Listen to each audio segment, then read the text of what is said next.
जहां विश्व भर के बलवानों को बल संभालने की योग्यता मिलती है, जहां विश्व भर के धनवानों को धन संभालने की योग्यता मिलती है, उसने वहां गोता मारा और उसने सेठ से कहा, ओ सेठ, तूने सत्संग का अपमान, तेरी मृत्यु हो जाए। जिस समय वो श्राप दे रहा था ना, उसके चेहरे पर तेज था। सेठ तो कांपने लगा कि मैंने तो सत्संग का अपमान किया। संतों ने कहा है, तुलसी पूर्व के पाप से हरि चर्चा न सुहाय, जैसे ज्वर के जोर से भूख विदा हो जाए। जब बुखार आदमी को लगता है तो रोटी अच्छा नहीं लगता है, वैसे पापी जो होता है उसे सत्संग अच्छा नहीं लगता है। तो ये तो पापी है, उसने श्राप दिया, कल शाम 7 बजे तेरी मृत्यु हो जाएगी, यदि तेरी मृत्यु नहीं हुई तो मेरा सिर कटवा। अब वो सेठ कांपने लगा, उसने माफी मांगा गलती के लिए, कहा कि मुझे माफ कर दो। तो मजदूर संत ने कहा, मरना तो तुझे पड़ेगा, लेकिन मरने के बाद जब यमराज की अदालत में जाओगे तो तुम्हारे पाप पुण्य का लेखा जोखा होगा। तो तूने जिंदगी में तो कोई पुण्य कमाया नहीं, आज रास्ते में जो मैंने सत्संग सुनाया है वो तू नहीं भी सुना ना, तो थोड़ा बहुत तो उसका पुण्य तुझे मिला ही होगा। तो तुमसे पूछा जाएगा कि पहले पाप का फल भोगना है या पुण्य का फल भोगना है, तो कहा नहीं यमराज से, पाप का फल भोगने के लिए तैयार हूं, लेकिन पुण्य का फल भोगना नहीं। देखने कि पुण्य का फल कैसा होता है। वो आदमी दूसरे दिन मर ही गया यमराज की अदालत में। चित्रगुप्त जी ने हिसाब देखा तो पाप ही पाप था, थोड़ा सा पुण्य था वही रास्ते वाला। तो चित्रगुप्त जी ने पूछा, ये बता पहले पाप का फल भोगना है या पुण्य का फल भोगना है? तो इसे याद आ गया मजदूर संत का बात। जानते हो, दुनिया में यदि सुखी होना चाहते हो तो दूसरों की हुई बुराई और अपनी की हुई भलाई को भूल जाओ, जिंदगी में सुखी हो जाओ। वो लाल होता है, पीला होता है, काला होता है, उजला होता है, यहाँ भुगताने की व्यवस्था है। तो उसने तो जिद मार दिया कि नहीं, मुझे देखना है कि पुण्य का फल कैसा होता है। अब तो यमराज फंस गए ना। देखिए, आदमी का दिमाग आजकल इतना ज्यादा तेज हो गया है कि यमराज को भी फंसा लेता। यमलोक जाकर यमराज आज फंस गए। ये कहता कि मुझे पुण्य का फल देखना है, जबकि वहां भुगताने की व्यवस्था। तो यमराज ने देवराज इंद्र को बुलाया, कहा कि ये कहता कि पुण्य का फल भोगना नहीं देखना है। तो ऐसा तो व्यवस्था था नहीं स्वर्ग में।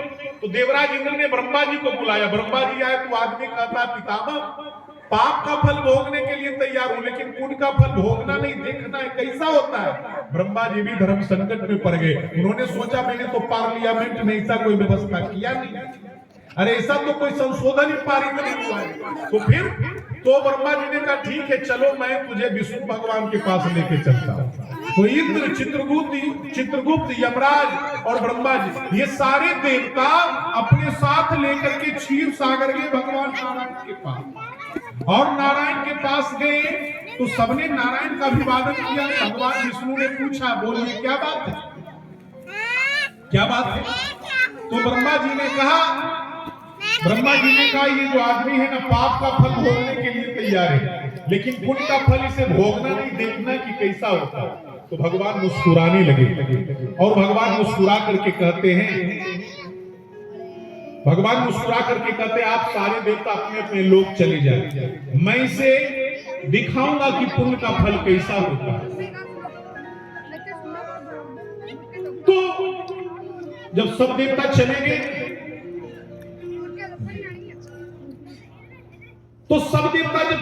तो भगवान विष्णु ने उस आदमी से कहा, तुझे पुण्य का फल देखना है, पुण्य का फल देखना है।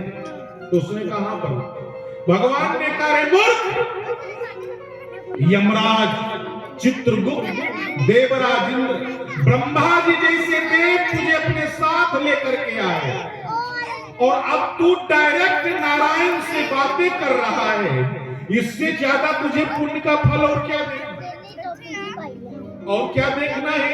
संतों ने कहा, एक घड़ी आधो घड़ी, एक घड़ी आधो घड़ी, आधो में पुनिया तुलसी संगत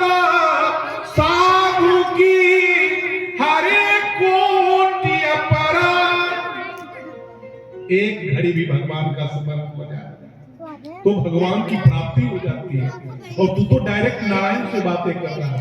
क्षण भर के लिए मन में लग गया सत्संग में, उसने सुना नहीं, जानबूझ के सत्संग सुना नहीं, अनजाने में सुन लिया तो नारायण से बातें कर रहा है। आपको पता है रामचरितमानस के रचयिता तुलसीदास जी महाराज, उनकी पत्नी रत्नावली थी, बड़ा ही प्यार था उन्हें अपने पत्नी से। एक दिन पत्नी उन्हें बिना बताए चली गई मायके। अब तुलसीदास जी घर में थे नहीं, और ये जब लौट के आए तो देखे रत्नावली नहीं है, तो सोच लिया उन्होंने कि वो तो मायके गई है। तो गंगा पार ससुराल था, गंगा के इस पार इनका घर था। चल दिए पत्नी के पास, और भगवान की कृपा की गंगा में मूसलाधार बारिश हो रही है, तूफान बह रहा है, हवा चल रही है, तेज आंधी बारिश। लेकिन ये तो वासना में है, इन्हें तो पत्नी के पास जाना है। एक सड़ा हुआ लाश, मुर्दा, वो बहता हुआ पानी में जा रहा, और इन्होंने उसे केले का थम समझ लिया, मुर्दा। देखिए वासना का जब आंख में परत जमता है ना, तो आदमी कितना अंधा होता है। तो मुर्दे को केले का थम समझकर इन्होंने पकड़ लिया, और उस लाश के सहारे गंगा पार घर गए। तो घर के अंदर प्रवेश कैसे करना उस गांव में, घर के अंदर कैसे प्रवेश करना, बारिश हो रही है, अर्धरात्रि का समय है। तो जब बिजली चमकी ना, तो एक इन्हें नजर आया कि एक रस्सी लटका हुआ दीवार के सहारे, जबकि ठंड के मारे एक सर्प लटक रहा था दीवार में, और बासना भी अंधे थे कि इन्हें रस्सी नजर आया, और उस सर्प को पकड़ के वो घर के अंदर प्रवेश करे। पत्नी रत्नावली देखती है ना तुलसीदास को अर्धरात्रि में, तो पूछती है, स्वामी अर्धरात्रि में मेरे पास आप आए हो? तो तुलसीदास कहती, तुझे इस बात का खुशी नहीं कि मैं तुझसे इतना प्यार करता हूं कि एक दिन के लिए नहीं, 2 घंटे के अंदर मैं तेरे पास इस आंधी तूफान में ही चला है। तुझे इस बात की खुशी नहीं है रत्नावली? रत्नावली कहती, आप कैसे चले आए मेरे पास? तो उन्होंने कहा कि मैं केले के थम के सहारे नदी पार कर लिया। वो जब बाहर आई ना देखने के लिए कि केले का थम कहां है, तो एक बदबू देता हुआ, सड़ा हुआ, गंध देता हुआ लाश, जिसे ये केले का थम समझे थे। और जहां वो रस्सी था ना, वो तो जब रत्नावली देखती है तो एक सर्प लटका हुआ था। तो घीन आया तुलसीदास के ऊपर रत्नावली को। रत्नावली धिक्कारती है तुलसी को। रत्नावली कहती है, ओ तुलसी, अरे जितना प्यार तुझे इस हार मांस के चमड़े से, जितना प्यार तुझे इस हार मांस के चमड़े से है, यदि इसके एक हिस्सा भी प्यार रघुनाथ जी के चरणों में लगा होता तो तुम्हारा उद्धार, तुम्हारा बेड़ा पार हो गया होता।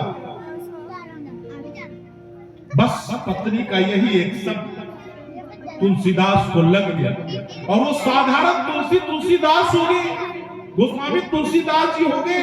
बस क्षण भर का सत्संग, एक यही शब्द यदि रघुनाथ जी के चरणों में थोड़ा सा प्रेम लगा होता। इसीलिए संतों ने कहा, तुलसी तुलसी क्या करे, तुलसी बन की घास, तुलसी तुलसी क्या करे, तुलसी बन की घास, कृपा भयो रघुनाथ की, तो तुलसी तुलसीदास। भगवान की जब कृपा हुई तो एक साधारण तुलसीदास, ये भगवान की कृपा का प्रभाव। इसलिए सज्जनों, रामचरितमानस, रावण मर गया, दुर्योधन मर गया, लेकिन इस कलयुग में रावण दुर्योधन का वंश बहुत ज्यादा बढ़ा, बहुत ज्यादा बढ़ा।